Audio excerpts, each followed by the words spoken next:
ಇನ್ನು ಮುಂದೆ ಜನಸಾಮಾನ್ಯರಂತೆ ವಿಶೇಷಚೇತನರು ಕೂಡ ಹಂಪಿ ವೀಕ್ಷಣೆ ಮಾಡಬಹುದು. ಹಂಪಿನಲ್ಲಿ ವಿಶ್ವಪ್ರಸಿದ್ಧ ಸ್ಮಾರಕಗಳನ್ನು ನೋಡಲು ವಿಶೇಷಚೇತನರು ಇದುವರೆಗೆ ಸಾಕಷ್ಟು ಸಂಕಷ್ಟ ಅನುಭವಿಸುತ್ತಿದ್ದರು.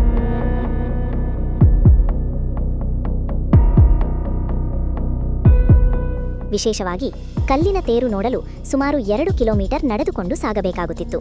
ವೀಲ್ಚೇರ್ ಬಳಸಿ ಸಂಚರಿಸುವವರಿಗೆ ಇದು ದೊಡ್ಡ ಸವಾಲಾಗಿತ್ತು. ಬ್ಯಾಟರಿ ಚಾಲಿತ ವಾಹನಗಳಿದ್ದರೂ ಅವುಗಳಲ್ಲಿ ಹತ್ತುವುದೇ ಒಂದು ಹರಸಾಹಸವಾಗಿತ್ತು.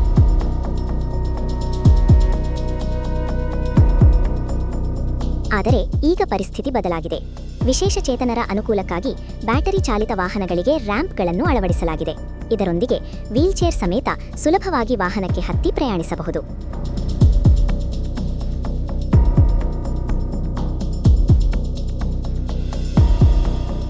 ಹಂಪಿ ಅಭಿವೃದ್ಧಿ ಪ್ರಾಧಿಕಾರದ ಅಧೀನದಲ್ಲಿರುವ 20 ಬ್ಯಾಟರಿ ಚಾಲಿತ ವಾಹನಗಳಲ್ಲಿ ಈಗಾಗಲೇ 6 ವಾಹನಗಳಿಗೆ ರ್ಯಾಂಪ್ ವ್ಯವಸ್ಥೆ ಮಾಡಲಾಗಿದೆ. ಈ ಹೊಸ ವ್ಯವಸ್ಥೆಯಿಂದ ವಿಶೇಷಚೇತನರಿಗೆ ಹಂಪಿ ವೀಕ್ಷಣೆ ಇನ್ನಷ್ಟು ಸುಲಭ ಮತ್ತು ಸೌಕರ್ಯಮಯವಾಗಿದೆ. ಇದು ನಿಜಕ್ಕೂ ಎಲ್ಲರಿಗೂ ಸಮಾನ ಅವಕಾಶ ಕಲ್ಪಿಸುವ ದಿಕ್ಕಿನಲ್ಲಿ ಒಂದು ಮಹತ್ವದ ಹೆಜ್ಜೆ.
ಇದು ಏಷ್ಯಾನೆಟ್ ನ್ಯೂಸ್ ನೆಟ್ವರ್ಕ್ ಪ್ರಸ್ತುತಿ.